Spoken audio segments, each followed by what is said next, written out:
আসসালামু আলাইকুম। ২০২৬ সালের দাখিল পরীক্ষার প্রশ্নের ধরন ও নম্বর বন্টন প্রকাশ করেছে। আজকে আমরা আলোচনা করব গণিত বিষয়ের বিষয়কোড ১০৮ পূর্ণ নাম্বার ১০০। তোমরা স্ক্রিনে দেখতে পাচ্ছ দাখিল পরীক্ষার বিষয়ভিত্তিক প্রশ্নের ধরন ও নম্বর বিভাজন। অর্থাৎ বর্তমানে যারা দাখিল দশম শ্রেণীতে আছো তোমাদের দাখিল পরীক্ষা অনুষ্ঠিত হবে ২০২৬ সালে।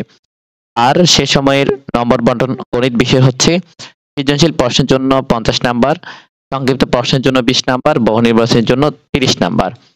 প্রতিটি সৃজনশীল প্রশ্নের জন্য ১০ করে থাকবে, সংক্ষিপ্তের জন্য ২ করে, বহু নির্বাচনী ১ করে।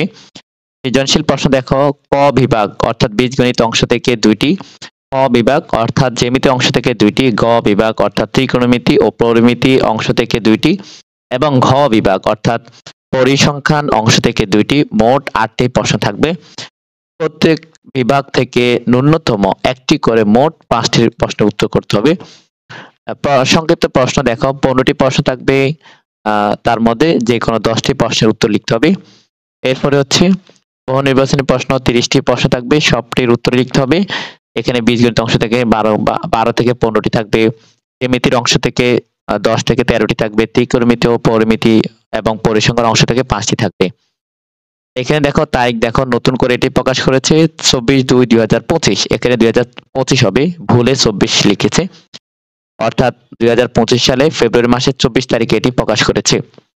তো আজকের ভিডিওটি আমরা এখানে শেষ করছি। তোমাদের সুবিধার্থে পিডিএফ ফাইলের লিংক এই ভিডিও ডেসক্রিপশনে দেওয়া হয়েছে, ডাউনলোড করে বিস্তারিত দেখে নিবে।